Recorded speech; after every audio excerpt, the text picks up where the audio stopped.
Hello friends, চলে এসেছি আরেকটা ব্লগ নিয়ে। আজকে ছিল রথ, আর আমাদের বাড়ির নিচে রথ সেলিব্রেট করা হয়েছিল। আমি 3টে রথই টেনেছিলাম, সেগুলোই তোমাদের সাথে শেয়ার করছি আজকে। এই দেখো, বৃষ্টি পড়া শুরু হয়ে গেছে, কিন্তু লোকজন ছাতা নিয়ে দাঁড়িয়েছে, কারণ হচ্ছে তারা রথের দড়িটা টানবে। এই রথযাত্রায় আমাদের প্রতিবেশীরা কেউ খাইয়েছিল, তো ওইখানে দূরে পাওয়া যাচ্ছিল আইসক্রিম, তারপরে খিচুড়ি, তারপরে এখানে আমাদের বাড়ির সামনে পাওয়া যাচ্ছিল চা আর পার্লেজি, আর ওখানে লজেন্সও দিচ্ছিল, আর রাস্তায় সবাই লজেন্স নিচ্ছিল।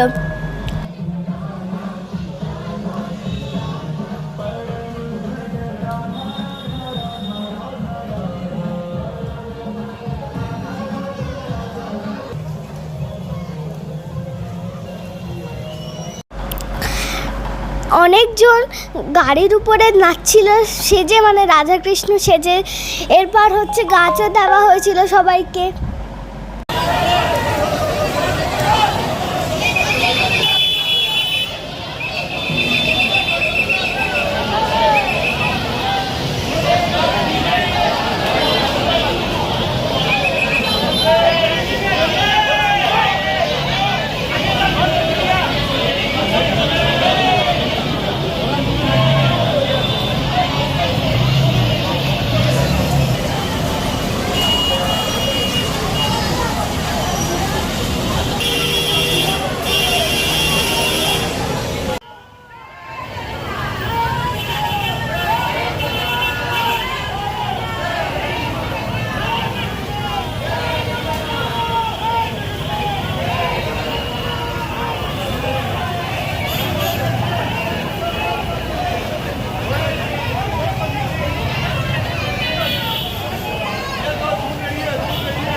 এখনের জন্যে bye bye friends, love you all, আর শুভ রথযাত্রা।